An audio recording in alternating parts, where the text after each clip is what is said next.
दोस्तों, उम्र कभी भी आपके सफलता के आड़े नहीं आ सकती। बस जरूरत है अपने काम को लेकर डेडिकेशन और मेहनत की।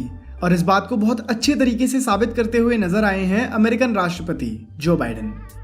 77 वर्ष की उम्र में यूनाइटेड स्टेट्स जैसे शक्तिशाली देश के राष्ट्रपति का चुनाव जीतकर जो बाइडेन ने दुनिया को अपनी दमदार लीडरशिप का लोहा मनवाया है। लेकिन उनकी सफलता की ये जर्नी इतनी आसान नहीं रही और यही कारण है कि आपको जो बाइडेन की इस बायोग्राफी से काफी ज्यादा इंस्पिरेशन और मोटिवेशन मिलने वाली है। तो दोस्तों, कहानी शुरू होती है 20 नवंबर 1942 से, जब जो बाइडेन का जन्म अमेरिका के पेंसिल्वेनिया स्टेट में हुआ था। इनका पूरा नाम जोसेफ रॉबिनेट बाइडेन जूनियर रखा गया था और इनके पिता का नाम जोसेफ रॉबिनेट बाइडेन सीनियर था। वैसे तो जो बाइडेन का जन्म एक अच्छे घराने में हुआ था। उनके पिता एक तेल के व्यापारी थे, लेकिन व्यापार में लगातार नुकसान की वजह से उनके पिता का बिजनेस धीरे धीरे कम होता गया और अंत में आकर उन्हें अपना बिजनेस बंद तक करना पड़ा। अपने बच्चों और परिवार की देखरेख के लिए उनके पिता ने नौकरी की तलाश शुरू कर दी, लेकिन कोई भी अच्छी नौकरी ना मिलने की वजह से बाइडेन के पिता ने जो को अपने नाना नानी के यहाँ रहने के लिए छोड़ दिया ताकि उनकी परवरिश एक सेफ एनवायरनमेंट में हो सके। कुछ समय बाद जब उनके पिता को एक कार सेल्समैन की जॉब मिली तो उनका पूरा परिवार उनके साथ डेलावेयर शिफ्ट हो गया। काफी लंबे समय तक उनका परिवार डेलावेयर में ही रहा और जो बाइडेन ने भी अपनी पढ़ाई लिखाई यहीं से पूरी करी। बाइडेन अपने स्कूल के दिनों में इतने अच्छे स्टूडेंट तो नहीं थे, पर वो स्पोर्ट्स में बहुत ज्यादा अच्छे थे और यूनाइटेड स्टेट्स के पॉपुलर गेम रग्बी और बेसबॉल को जो बाइडेन काफी अच्छे से खेल पाते थे। स्पोर्ट्स में अच्छे होने की वजह से उनमें लीडरशिप की एक बेहतरीन क्वालिटी थी और उन्हें स्पीचेस देना भी काफी ज्यादा अच्छा लगता था। लेकिन अपने हकलाने की समस्या को लेकर बाइडेन अपनी स्पीच के दौरान काफी प्रॉब्लम्स फेस किया करते थे और इस चीज में सुधार लाने के लिए जो बाइडेन शीशे के सामने घंटों तक अच्छे से स्पीच देने की प्रैक्टिस किया करते थे। वो अपनी जुबान पर एक छोटा सा पत्थर रखकर भी प्रैक्टिस करते थे और काफी समय तक ऐसा करने की वजह से उन्होंने अपने हकलाने की समस्या से लगभग छुटकारा भी पा लिया था।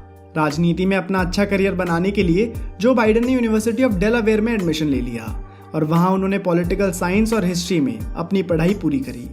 हालांकि यहाँ पर भी वो पढ़ाई में इतना ज्यादा अच्छा परफॉर्म नहीं कर पा रहे थे, पर फिर भी उन्होंने अपनी पढ़ाई जारी रखी और उसके बाद लॉ की पढ़ाई करने के लिए बाइडेन ने सिराक्यूज यूनिवर्सिटी में एडमिशन ले लिया। लॉ की पढ़ाई के दौरान उनकी मुलाकात नेलिया हंटर से हुई, जिनके साथ आगे चलकर जो बाइडेन ने शादी करी। जो बाइडेन ने लॉ की डिग्री तो हासिल कर ली थी, पर उनकी रैंक यहाँ पर भी बहुत खराब रही और 85 बच्चों की क्लास में जो बाइडेन 75वें स्थान पर आए। पढ़ाई में उन्हें लगातार निराशा हाथ लगी, लेकिन जो बाइडेन अपने असली टैलेंट को बहुत अच्छे से पहचानते थे और वो भी इस बात को मानते थे कि उनमें एक अच्छा लीडर बनने के सभी गुण हैं और इसी वजह से उन्होंने पॉलिटिक्स में अपना करियर बनाने का फैसला करा। 1970 में उन्हें काउंटी काउंसिल की सीट के लिए चुन लिया गया और 1972 तक काउंसिल में काम करने के साथ साथ जो बाइडेन अपनी लॉ की प्रैक्टिस भी करते रहे। बाइडेन को पॉलिटिक्स का स्फीयर भाने लगा था। उन्हें लोगों की सेवा करना, देश में न्याय की रक्षा करने जैसी चीजों में मन लगने लगा था और वो बहुत ही जल्दी राजनीति के पदों में ऊपर बढ़ते गए। सब कुछ सही चल रहा था और जो बाइडेन सेनेटर के चुनाव लड़ने की तैयारी में भी जुट चुके थे, लेकिन उससे पहले ही कुछ ऐसा हुआ जिस वजह से जो बाइडेन ने राजनीति से दूरी बनाने का फैसला कर लिया। 18 दिसंबर 1972 के दिन उनकी वाइफ नेलिया और उनकी 1 साल की बेटी की सड़क हादसे में मौत हो गई और उनके दोनों बेटों को भी काफी ज्यादा चोटें आई, जिसके बाद से जो बाइडेन अंदर ही अंदर काफी ज्यादा टूट चुके थे और बाइडेन ने फैसला करा कि वो राजनीति से दूर रहते हुए अपने बच्चों की देखभाल करेंगे। लेकिन जब उस समय के सेनेटर ने जो बाइडेन को उस चुनाव की अहमियत समझाई और ये समझाया कि उस स्टेट को बाइडेन की कितनी ज्यादा जरूरत है, तो बाइडेन ने सेनेटर का चुनाव लड़ा और वो मात्र 30 साल की उम्र में अमेरिका के छठे सबसे कम उम्र वाले सेनेटर बन गए और फिर 1973 से लेकर 2009 तक जो बाइडेन सेनेटर के पद पर ही काम करते रहे। अपनी पहली वाइफ की डेथ के 3 सालों के बाद जो बाइडेन की मुलाकात जिल नाम की एक लड़की से हुई, जो उस वक्त अपने कॉलेज के सीनियर ईयर में पढ़ाई कर रही थी। जो और जिल की पहली ही मुलाकात में उन्हें एहसास हो गया था कि उन दोनों के बीच बहुत अच्छी केमिस्ट्री है और इसी के चलते कुछ सालों तक डेट करने के बाद उन दोनों ने शादी कर ली।